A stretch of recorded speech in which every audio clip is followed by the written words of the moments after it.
오늘 이제 가정의 달 세 번째 주일입니다.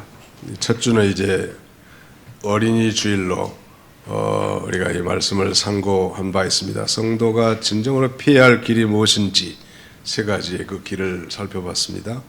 그리고 지난주는 이제 어버이 줄로서 우리 자녀들이 부모를 어떻게 공경해야 되겠는지, 솔로몬의 이 부모 효도에 대한 교훈을 살펴본 바 있습니다.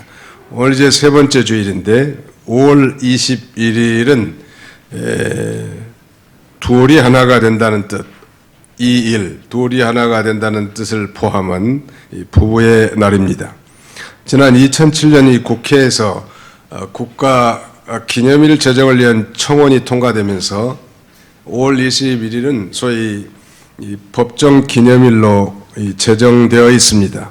원래 이 부부의 날은 1995년 경상남도 창원시 도계동의 한 목사님 부부에 의해서 주창되고 시작되었습니다. 1995년 이 어린이날 그 목사님이 이 TV를 보는데 TV 한 인터뷰에서 한 어린아이가 이렇게 말했다고 합니다. 우리 엄마 아빠가 함께 산 게 자신의 소원이라고. 이 말에 충격을 받아 이 권재도 목사님과 그의 부인 사모님은 이제 소위 부부의 날 운동을 시작한 것으로 알려져 있습니다. 이 부부의 날을 제정한 목적은 이 부부 관계의 소중함을 일깨우고 화목한 가정을 이루는 데 있다 하겠습니다.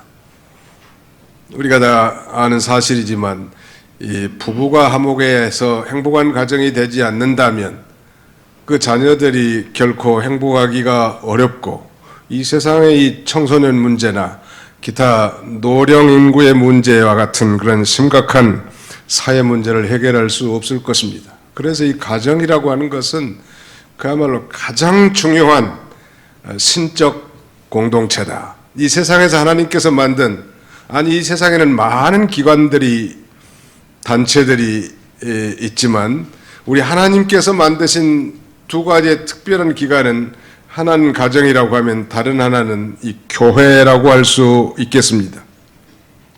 자, 오늘 본문 15절 말씀해 보시면 너는 내 우물에서 물을 마시며 내 샘에서 흐르는 물을 마시라 그랬는데 이 말씀에 의지해서 내 우물에서 물을 마시라 이런 제목으로 하나님 말씀을 선포하고 함께 은혜 받고자 합니다. 제목으로 우리 한번 따라서 볼까요? 내 우물에서 물을 마시라.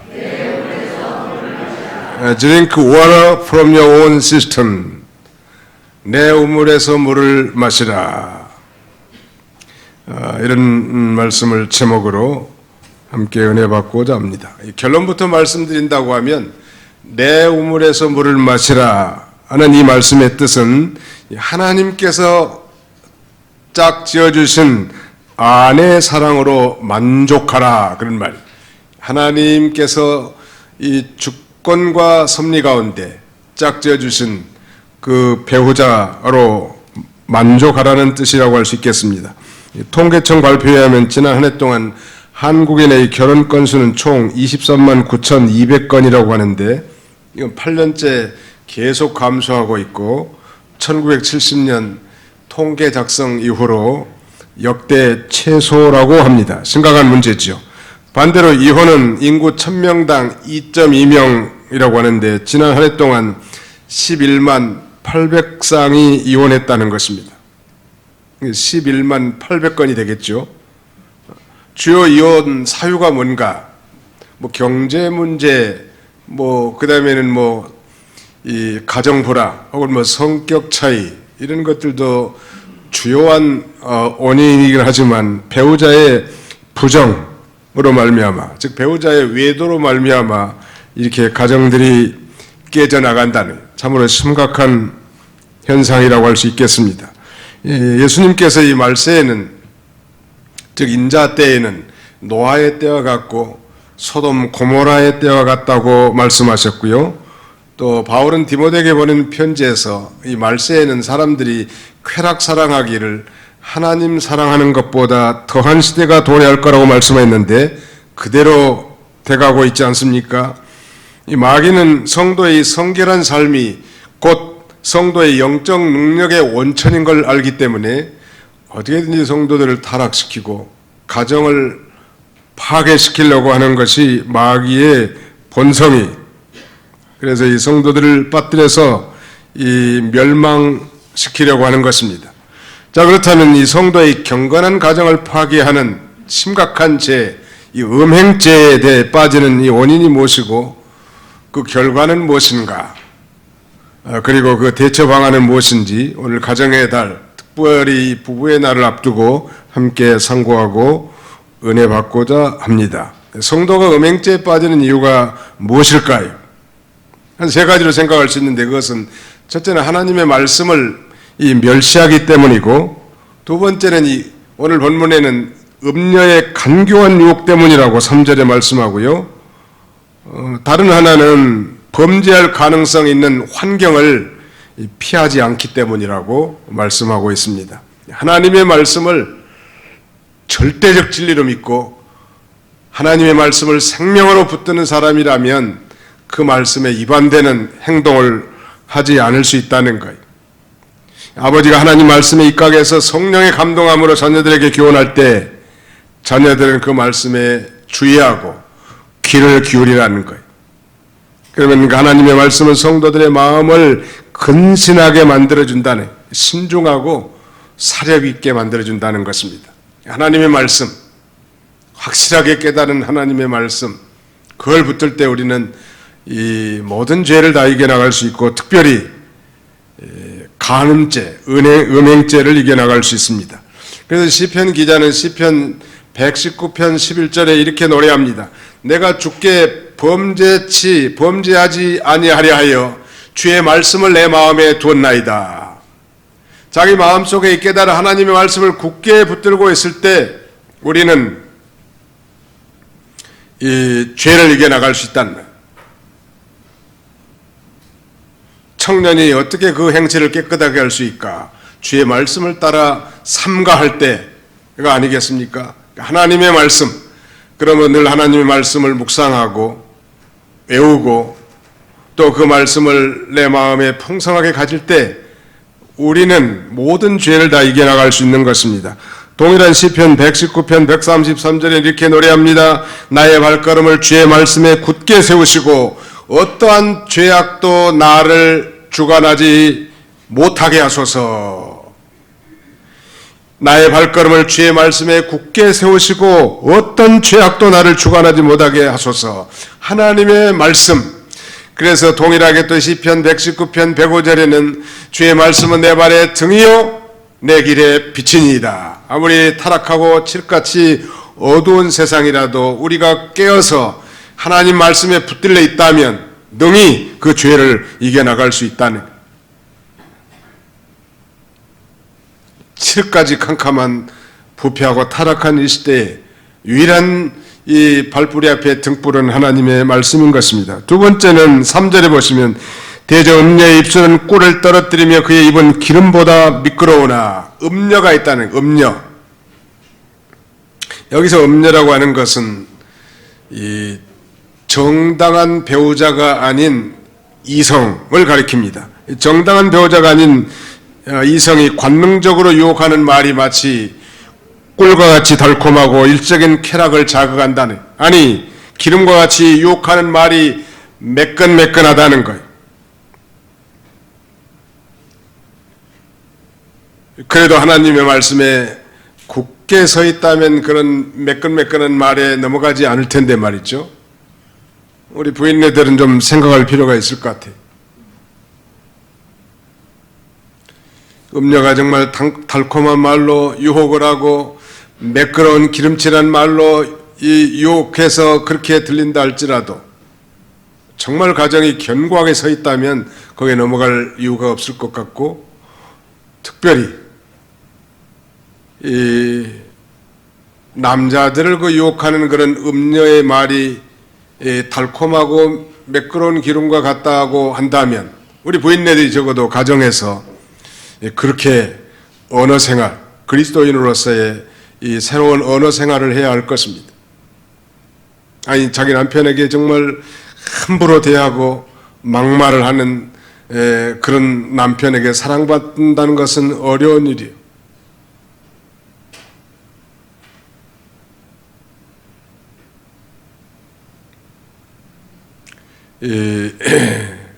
그런 면에서 우리 남편과 아내가 다 동등하게 아름다운 가정을 지키기 위해서 노력을 많이 해야 될 것은 필요합니다. 나는 지금도 이해가 되지 않는 건 여자분들이 집에 자기 남편하고 있을 때는 몸빼바지에 덮을덮을한 머리카락을 하고 있는데 밖에만 나가려고 하면 립스틱을 진하게 바르는 이유를 지금도 나는 이해가 안 돼. 자기 남편하고 있을 때는 왜 립스틱을 안 발라? 세수도 잘 안 하고 머리카락도 제대로 안 빗고. 아무래도 그게 지금도 이해가 안 돼요. 사실은 가장 잘 보여야 하고 아름답게 보여야 하고 가장 예쁘게 보여야 할 대상은 자기 남편인데 자기 남편 있는 새는 대충 살면서 밖에 나갈 때는 그렇게 찍어 바르고 요리조리 꾸민다는 것은 이해가 안 돼. 지금까지도. 아무튼 이 음료의 강교한 유혹 때문에 음행죄에 빠질 수 있다는. 그 다음에 세 번째는 범죄할 가능성이 있는 환경을 피하지 않기 때문입니다. 성도가 하나님의 말씀을 내버림으로 죄의 유혹을 받는데 다른 죄는 성경에 보면 피 흘리기까지 싸우라고 가르칩니다만 이 음행죄에 대해서는 피하라는 거예요. 즉 음행죄를 이기는 방법은 그 죄 지을 가능성이 있는 그 환경을 피하라는 것입니다. 그래서 고린도전서 6장 18절에는 음행을 피하라 이렇게 가르치고 있는데 영어 표현은 free sexual immorality, 즉 이 sexual immorality를 그런 환경에서 도망치라는 거예요. 풀이라는 건 도망쳐 나간다니, 마치 요셉과 같이 말이죠. 우리가 이 요셉의 모범을 다 기억하고 있지 않습니까? 그는 이 보디발에게 이 집에 그 종으로 팔렸지만 이 보디발의 아내가 좀 음탕한 여인이었는 모양이 남편이 없는 동안에 요셉과 동침하자고 자꾸 조른다는 말. 그때마다 요셉은 그 현장을 피했습니다. 한 번에 이제 남편이 없는 동안에 이 보디발의 유혹으로 붙잡혔습니다. 요셉이 동침하자고. 그래도 그 겉옷을 내버리면서까지 아주 36개 도망치는 거예요. 왜? 아무리 자기가 굳센 남자고 의지가 대단하고 청렴이 대단하다 할지라도 그런 환경 속에 있으면 자기 힘으로는 감당이 안 된다는 거, 이길 수 없다는 거. 그러므로 범죄할 가능성 있는 환경을 피하는 것이 중요하고요. 오늘 본문 8절에도 보시면 8절에 내 길을 그에게서 멀리 하라. 그의 집 문에도 가까이 가지 말라. 음녀의 집에 문에도 가까이 가지 말라니. 물론 여기는 음녀만 돼 있지만 사실 음부도 해당되는 것이죠. 만약 요셉이 실패했다고 생각해 보십시오. 그가 정말 구원운동에 요긴하게 쓰임받을 수 있었을까요? 아니 정말 7년 대기간 동안에 이 대제국 이집트뿐만 아니라 근동의 수많은 민족과 나라의 생명을 구원할 이런 위대한 그릇들로 쓰임받을 수 있었겠냐는 말. 아니 그가 정말 총리는 하여간에 그의 이름이 아마 성경에도 등장하지 않을 수 있었을 것입니다. 그러나 그가 이 성결함을 지켰기 때문에 그 승리의 결과 그는 애굽의 총리가 되고 이스라엘의 위대한 구원운동에 귀하게 쓰임받게 된 것입니다. 성경은 예수님이 이렇게 가르치십니다. 산상수훈에서 만일 내 오른눈이 너를 실족하게 하거든 빼어내버리라. 내 백체 중 하나가 없어지고 온몸이 지옥에 던져지지 않는 것이 유익하며 또한 만일 내 오른손이 너를 실족하게 하거든 찍어내버리라. 내 백체 중 하나가 없어지고 온몸이 지옥에 던져지지 않는 것이 유익하리라. 오른눈, 오른손. 왼손과 왼눈보다는 더 아마 요긴하게 쓰임 받지요. 오른손이 왼손보다. 근데 이 오른눈이나 오른손과 같이 요긴한 사람이라 할지라도 나로 하여금 범죄케 하고 하나님으로부터 멀리 이격시키는 그런 존재라면 그 사람이 실력이 뛰어나든지 대단한 사람이라 할지라도 찍어내버리라는, 나로 하여금 범죄케 하는 사람은 나를 결코 도와주는 사람이 아니라는. 그 예수님의 가르침이 생명 있는 신앙의 길을 걸어가기를 원한다면, 정말 천국 생활을 하기를 원한다면, 나로 하여금 범죄케 하는 오른눈과 같이 오른손과 같이 요긴한 인물이나 사람이나 할지라도 다 이 단호한 결단을 하고 격리하라는 거예요. 그래서 이제 새로운 삶을 살아야 합니다. 우린 다 부족한 자들이죠. 또 범죄치 않는 사람이 아무도 없습니다, 이 세상에. 그럼에도 불구하고 우리는 예수 그리스도로 말미암아 이제 죄 사함 받고 구원받아 우리 안에는 거룩한 영, 성령님이 와 계시고 거룩한 사람으로 만들어 놓고 그런 신분으로 만들어 놓고 이제 실제로 거룩한 삶을 살기를 원하십니다. 그럼 우리의 중생한 새 생명이 성령님의 인도를 따라 하나님의 이 거룩한 뜻을 순종하며 살면 우리도 이제 거룩한 생애를 살아갈 수 있는 것입니다. 바로 이 거룩함, 다시 말씀드리면 이 성결함이야말로 우리 그리스도인들의 능력의 원천인 것입니다. 그러므로 그 무능한 인생, 세속적이고 타락한 secular person으로 전락시키는 것은 우리가 하여금 범죄케 하려고 하는 거예요. 죄 지으면 무능한 자가 돼요. 무력한 자가 돼요. 마귀는 그것을 노리는 것입니다. 그 다음에 두 번째 우리가 생각할 것은 이제 우리 성도가 이런 음행죄, 간음죄에 빠지면 얼마나 이 치명적인 결과가 도래하겠는가. 성도가 음행죄에 빠진 결과가 뭐냔 말이에요. 몇 가지를 생각할 수 있는데 그 첫 번째가 바로 심령의 고통이 옵니다. 그 다음에는 두 번째는 말하자면 명예라든지 수완이 다 갈취당하는 것. 자, 거기 한번 읽어보실까요? 4절로 6절 한번 같이 읽어보겠습니다. 4절로 6절 시작. 나종은 쑥같이 쓰고 두 날 가진 칼같이 날카로우며 그의 발은 사지로 내려가며 그의 걸음은 수월로 나아가나니 그는 생명의 평탄한 길을 찾지 못하며 자기 일이 든든하지 못하여도 그것을 깨닫지 못하느니라. 심령의 고통이 온다는. 나중은 쑥같이 쓰고 두 날 가진 칼같이 날카로우며 그의 발은 사지, 죽음의 장소로 내려가고 그의 걸음은 수월로 내려가나니 그랬습니다. 이 다윗은 이 간음죄를 범했습니다. 다윗이 정말 하나님 마음에 합한 자지만 그의 일생의 이 그야말로 오점이라고 할 수 있는 이 간음죄와 살인죄를 범했습니다. 그리고 탄식하면서 이렇게 고백합니다. 내가 입을 열지 아니할 때 종일 신음함으로 내 뼈가 쇠하였도다. 주의 손이 주야로 나를 누르시오니 내 진액이 빠져서 여름 가뭄에 마름같이 되었나이다.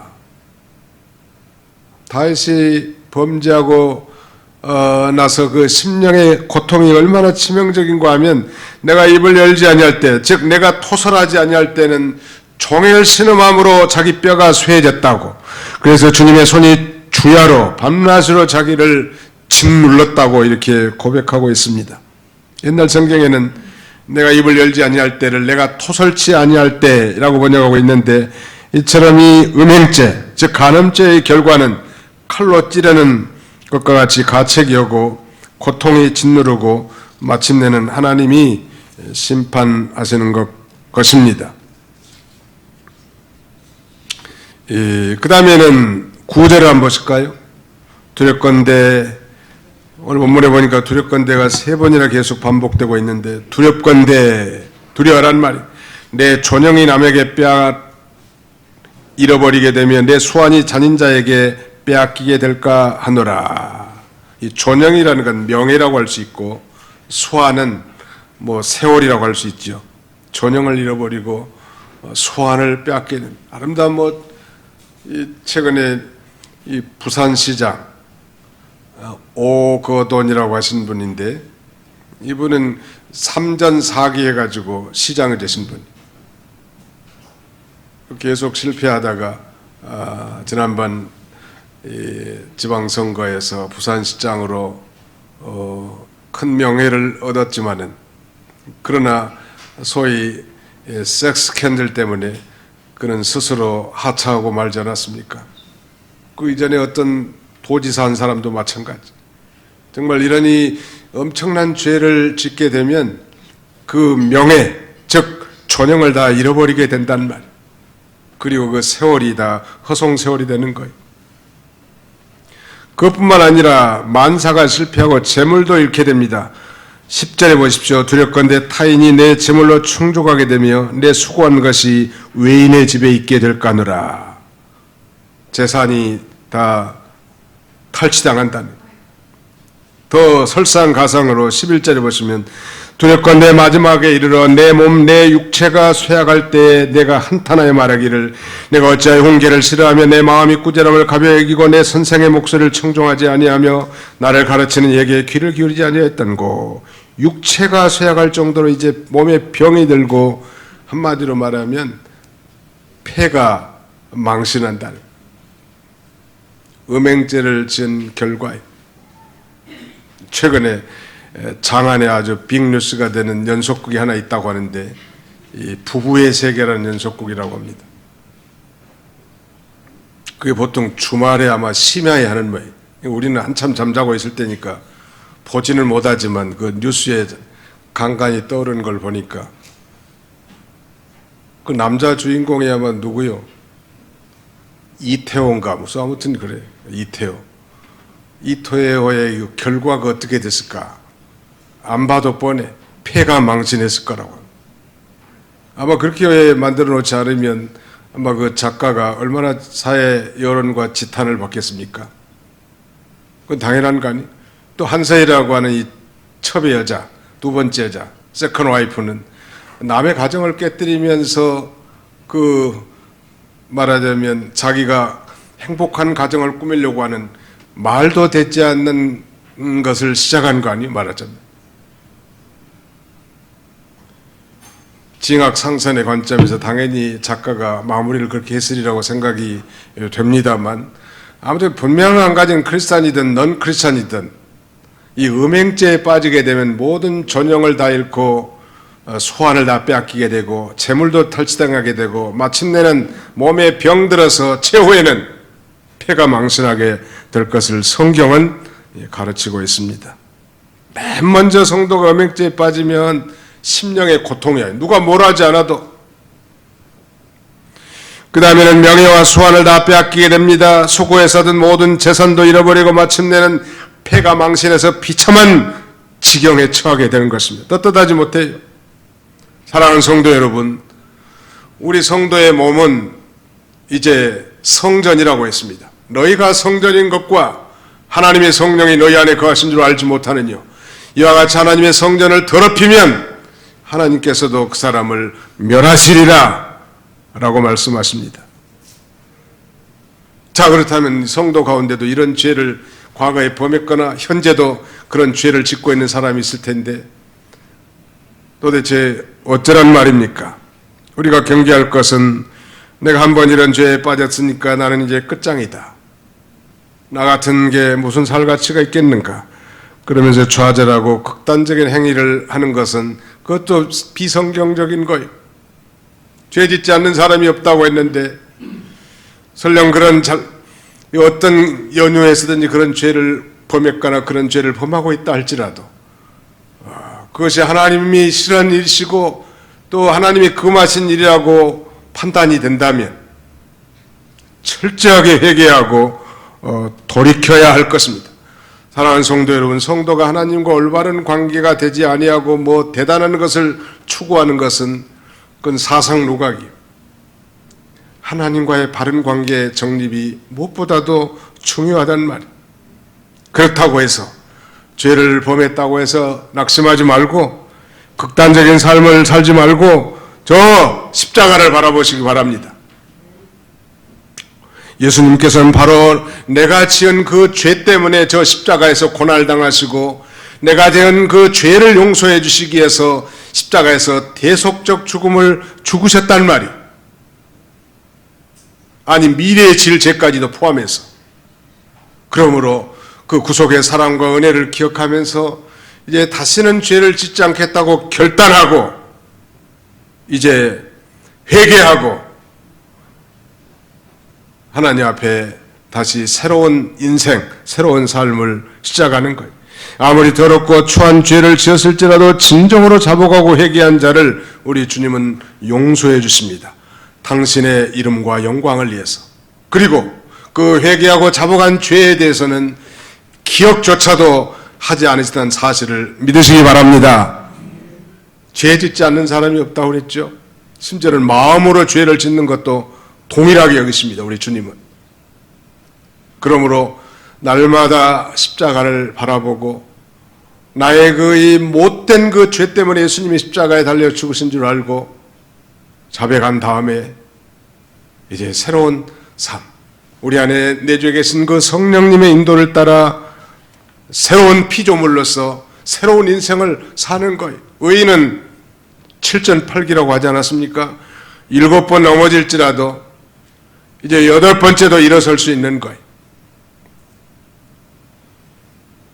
유명한 마틴 로이 존스라고 하는 목사님이 계신데, 그는 왕궁의 의사로서 일을 하다가 이제 회심하고 목회자가 된 분인데, 그의 설명에 의하면은 우리 성도들은 마치 인생의 여정이 등산을 하는 것과 같은데, 가령 우리가 뭐 도봉산 저 정상 선인봉 꼭대기 신선대까지 우리가 목표를 두고 올라가다가 말이죠. 중간쯤에 한 뭐 천진사나 천축사에서 그냥 거꾸로 넘어졌다고 생각한다면, 그렇다면 거기에 중단할 수 없다는 거예요. 거기서 다시 일어서서 저 정상을 향해서 올라가라는 거예요. 이 얘기는 역설적으로 지금까지 이 산 밑에서부터 천축사라든지 그 산 중턱까지 올라간까지는 그 남아있다는 거예요. 거기서 다시 일어서서 나머지 정상을 향해서 정복에 올라가는, 다 없어져 버린 게 아니라 한 번도 거꾸로 넘어지지 않고 저 정상까지 올라간 사람은 아무도 없어요. 그때마다, 넘어질 때마다 십자가를 바라보시기 바랍니다. 한번 따서 합시다. 넘어질 때마다 십자가를 바라봅니다. 안 넘어진 사람이 없어. 우리 아이들 키워보시는 엄마들은 다 잘 알잖아요. 얼마나 자주로 넘어져서 일어서든가요. 한 번 넘어졌다고 해서 부모가 정죄해서 너는 병신이야, 너는 살 가치도 없어, 그런 부모는 이 세상에 아무도 없어요. 새 언약 백성된 우리를 알지라도 연약한 부패성이 있기 때문에 성령 인도를 따라 정말 경건생활에 힘쓰지 않으면 넘어질 수 있는 거예요. 그래도 좌절하지 말고 벌떡 또 일어나서 새로운 삶, 경건생활에 힘쓰시기를 바랍니다. 마지막 결론적으로 우리 성도가 음행죄에 빠지지 않는 비결을 몇 가지 생각하고 말씀을 맺고자 합니다. 어떻게 하면 우리가 이 타락한 시대, 그야말로 이 노아의 때와 같고 소돔 고모라 때와 같은 이런 시대에 우리가 타락하지 않을 수 있을까요? 여기 15절을 한번 보실까요? 너는 내 우물에서 물을 마시며 내 샘에서 흐르는 물을 마시라. 어찌하여 내 샘물을 집 밖으로 넘치게 하며 내 또랑물을 거리로 흘러가게 하겠느냐. 그 물이 내게만 있게 하고 타인과 더불어 그것을 나누지 말라. 내 샘으로 복되게 하라. 내가 젊어서 취한 아내를 즐거워하라. 그는 사랑스러운 암사슴 같고 아름다운 남노루 같으니 너는 그의 품을 항상 족하게 여기며 그의 사랑을 항상 연모하라. 첫 번째는 자기 아내를 사랑하라는 거예요. 여기가 아내를 우물이나 샘, 또랑에 비유함으로써 아내의 소중함을 강조하고 있습니다.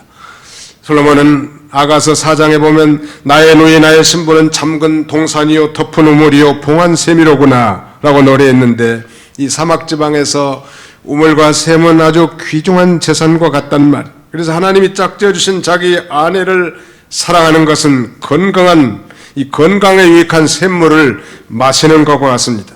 즉 정상적인 부부의 성생활, 그것도 마찬가지 건강에 유익한 샘물과 같단 말.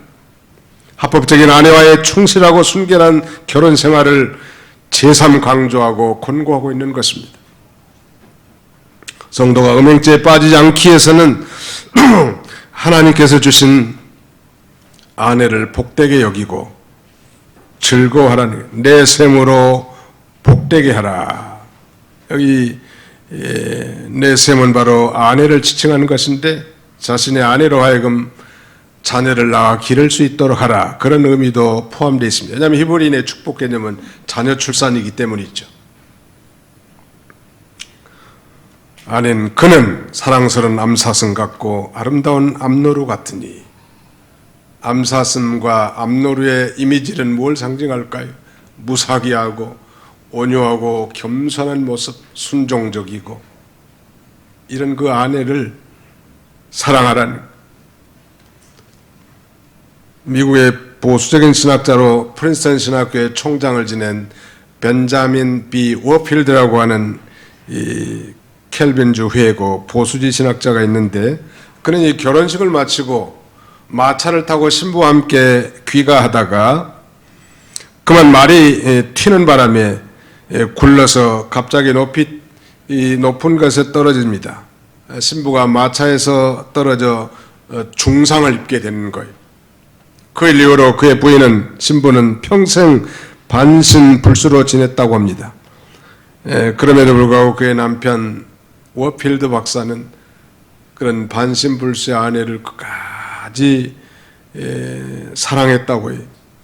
그는 신학교 교수 생활을 하면서 자기가 출근할 때마다 아내를 이 손수레에 태워서 직접 자기 손으로 밀고 다니면서 그를 진정으로 위로했다고 합니다. 하나님이 짝지어 주신 아내, 하나님이 짝지어 주신 그 남편, 즉 합법적인 하나님이 세운 그곳에서 만족하는, 이 세상에서 제일 좋은 아내, 이 세상에서 제일 좋은 남편은 현재 합법적으로 하나님이 내게 짝지어 주신 이 남편과 아내임을 믿으시기 바랍니다.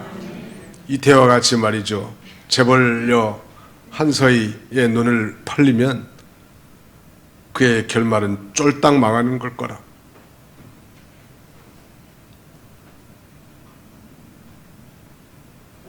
왜 그렇게 된다는 말?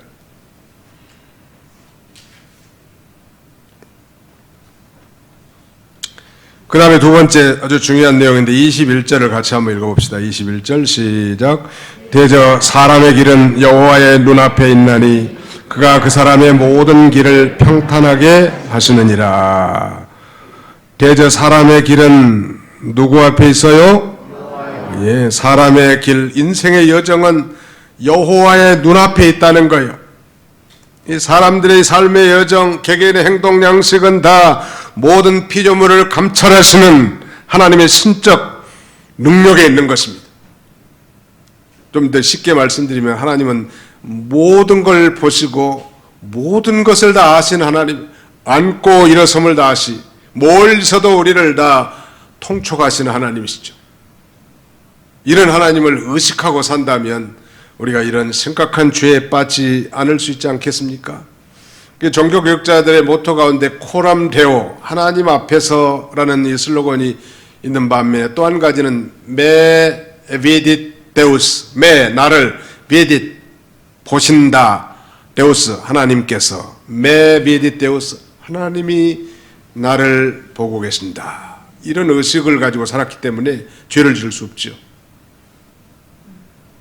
요새 우리가 집 밖에 나간과 동시에 우리의 동선이 아주 적나라하게 다 드러나는 것은 곳곳에 설치된 CCTV 때문일 것입니다. 그러나 CCTV에는 사각지대가 있다 할지라도 하나님의 눈, 여호와의 눈은 사각지대가 있다 없다? 절대 없는 거예요. 우리 하나님께서는 우리의 심령에 깊숙한 심령 내부도 다 들여다보시고, 아니 그 심령의 내부에 숨은 동기까지도 다 감찰하시는 전능하신 하나님, 이분이 곧 우리 아버지시단 말이에요. 그러므로 역설적으로 그 하나님 앞에 하나님과의 관계를 바로하고 우리 하나님이 원하시는 길을 걸어간다면 하나님이 그 가정과 그의 인생의 진로에 얼마나 하나님이 축복하시겠나는 말 믿으시기 바랍니다. 하나님 앞에서 하는 거예요. 옛날에 제가 초등학교에 들었던 그런 얘기인데, 어떤 아버지와 아들이 이제 길가를 지나가는데 너무너무 배가 고파요. 그래서 그런데 이제 마침 지나가는데 옆에가 수박밭이 있는 거예요. 그래서 아버지가 그렇게 제안하는 거, 아가, 우리 이렇게 배가 고프 그냥 지나갈 수 없으니 우리가 모르게 남의 밭 수박 좀 따먹자. 너는 바깥에서 망을 보거라. 혹시 주인이 오는지 안 오는지, 누가 지나가는지. 아빠가 수박을 따오겠다. 그러니까 아버지가 이제 들어가는 거예요. 대충 가에서 하나 뚝 따가지고 빨리 집에 갔으면 괜찮을 건데, 한참 더듬면 제일 큰 거, 주인이 늘 와가지고 쓰다듬고 만져보는 킹 수박을 갖다가 막 따려고 하는데, 잠깐! 아빠, 누가 봐요? 아들아, 누가 보느냐? 어디 있냐? 아무도 없단 말이에요. 저 위에 하나님이 보고 계세요. 그러더래. 그 아이가 그 주일학교 때 교회 나가가지고 배운 거예요. 하나님이 다 보고 계신다고. 메비디 데우스를 그 소년은 알고 있었던 거죠. 하나님이 보고 계신다는 거. 만약 하나님이 보고 계신다는 걸 적어도 그 순간에 의식하고 있었다면 그런 죄를 범할 수 있겠어요? 의식하지 않고 자기 죄 있는 본성과 욕심을 따라 자행자지하니까 죄를 범했지요. 정말 우리가 깨어있다면 잠잘 수 있겠냐는 말이에요. 여러분, 하나님의 사명을 잃어버리고 저 다시스로 도망간 요나가 배 밑창에서 잠자고 있는 거예요. 선장이 내려가지고 자는 자여 어찌 미뇨. 아니 정말 선장을 비롯해서 뱃사람들은 온갖 지혜와 방법을 다 동원해가지고 이 배가 지금 까부러지지 않게 예를 다 쓰고 있는데, 세상 지도자들은, 종교 지도자인 요나는 자빠져 잠자고 있는 거예요. 배 밑창에 가가지고. 남의 얘기가 아니요. 정부와 요새 의료 당국들 얼마나 수고 많이 해낸 말이에요. 정말 잠 못 자고 할 것 같아. 그 정은경 질본본부장은 그런 얘기를 하더라고. 하루에 잠은 얼마나 주무십니까? 그러니까 1시간은 더 잡니다 그러더라고. 야, 나보다 더 적게 자. 저는 5시간은 그래도 자려고 하는데. 예수 믿는 사람은 배 밑창에서 잠자고 있단 말이에요. 기도도 안 하고 기도당번 봉사당번 전도 전혀 문외하고 잠만 콜콜 자는 거예요.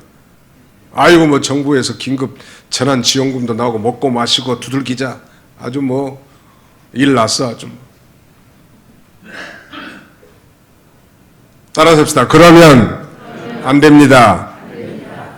잠자는 자여 일어나라.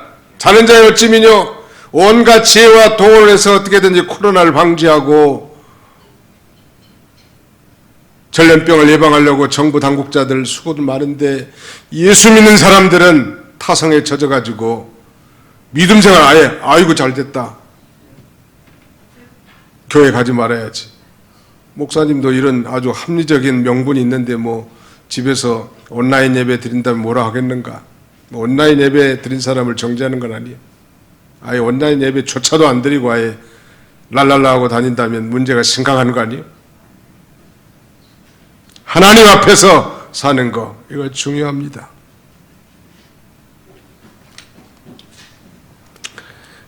마지막 하나는 그 죄인의 말로가 비참하다는 걸 깨달아야 돼. 비참한 거예요. 폐가망신하는 거예요, 말하자. 하나님이 그렇게 하는 거예요. 요새 뉴스나 제대로 시간 없어서 보지도 못하는데 N번방, 박사방 한번 뭔지 좀 알아보려고 그래. 근데 분명한 한 가지는 끔찍한 성착취의 그런 동영상이라든지 그런 음란방탕한 죄 같아요. 세상에 지금 이렇게 있는데 잠자는 자여 어찌 미뇨. 예수 믿는 사람이 그렇게 살아서 되겠냐는 말이에요. 깨어서 기도하고 우리의 책임을 해야 될 거 아니에요? 우리가 아직 모든 예배를 다 정상으로 회복하지 않았지만, 그래서 금요 기도회는 이번 주부터는 깨어있는 사람들, 지도자들이 좀 기도라도 힘쓰려고 금요 기도회만 먼저 재개하려고 합니다. 주님의 눈은 악한 자와 선한 자를 다 살피면서 모든 것을 감찰하신 하나님입니다. 그러니까 하나님 앞에 은폐시킬 수 있는 것은 아무것도 없는 것입니다. 단지 적나라하게 회개하고 하나님과의 바른 관계를 갖는 것이 중요해요. 이런 사상을 잘 깨달은 구약의 인물 가운데 한 사람이 욥이란 인물이. 그래서 욥은 범사의 여호와 하나님을 특별히 경외한 것입니다. 나의 가는 길을 그가 아시나니 그가 나를 단련하신 후에는 내가 정금같이 나오리라고 고백하지 않습니까? 실로 인간은 하나님과의 올바른 관계 유지 없이 어떤 삶의 목적과 방향도 설정할 수 없다는 걸 알아야 합니다. 자, 마지막 절 한번 보실까요? 22절. 악인은 자기 악에 걸리며 그 죄의 줄에 매이나니 그는 훈계를 받지 아니함으로 말미암아 죽겠고 심히 미련함으로 말미암아 혼미하게 되느니라. 여기 악에 걸리고 그 다음에는 이 줄에 매인다는 거예요. 함정과 덫에 걸려 잡히고 올가미에 매이는 것입니다. 그 죄에 대한 이 말하자면 엄중한 보응을 받게 될 것을 가리키는 거. 뭐 괜찮겠지. 하나님 안 보시겠지. 그건 착각이란 말이에요.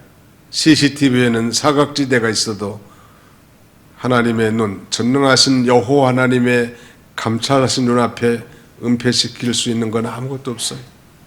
그죠? 주님 불쌍히 여겨 주옵소서. 주님 앞에 나와서 얘기하고 바로 사는 거예요. 그래야 아름다운 가정이 되지 않겠어요? 그래야 축복의 가정이 되지 않겠습니까? 그래야 정말 행복한 가정이 될 수 있지 않을까요? 성경은 이렇게 증거합니다. 내가 거룩하니 너희도 거룩할지니라 말씀하셨는데 하나님 우리를 이미 거룩한 신분으로 만들어 놓으시고 이제 실제로 그 거룩한 길을 걸어가도록 우리에게 가르쳐 주는 것입니다. 오늘 말씀 마음에 깊이 새기고 내 우물에서 물을 마시라는 제목이지만 우리가 이런 아름다운 가정을 이루어서 우리 하나님 앞에 영광 돌리는 우리 모든 가정들이 다 되시기를 주님의 이름으로 축원합니다. 거룩하신 하나님 감사합니다. 오늘도 아버지 좋은 일기를 주시고 사랑하는 성도들을 한자리에 불러 모으시고 또 이렇게 열악한 가운데서 교회 나오지 못한 우리 성도들 온라인 예배로 함께 참여하도록 은혜 주심을 진심으로 감사하고 감사를 드립니다. 아버지 하나님께서 맺으신 이 거룩한 가정들이 도전을 받고 있는 시대를 맞이했습니다. 가정들이 점점 깨지고 자녀손들이 정말 탈선해서 아버지 엮이는 가정들이 속출하여 사회 문제, 아버지 청소년 문제, 모든 노령한 문제들이 아주 가득 찬 이런 시대에 유일한 해결책은 오직 우리 그리스도인들밖에 없겠사오니 우리가 진정으로 자백하고 회개하고 십자가의 은혜로 내가 바로 하나님과의 바른 관계를 서고 우리 가정이 바로 서서 아버지 이 세상을 변화시킬 수 있는 우리 모두가 되도록 우리 하나님 축복해 주옵소서. 예수님의 이름으로 기도하옵나이다. 아멘.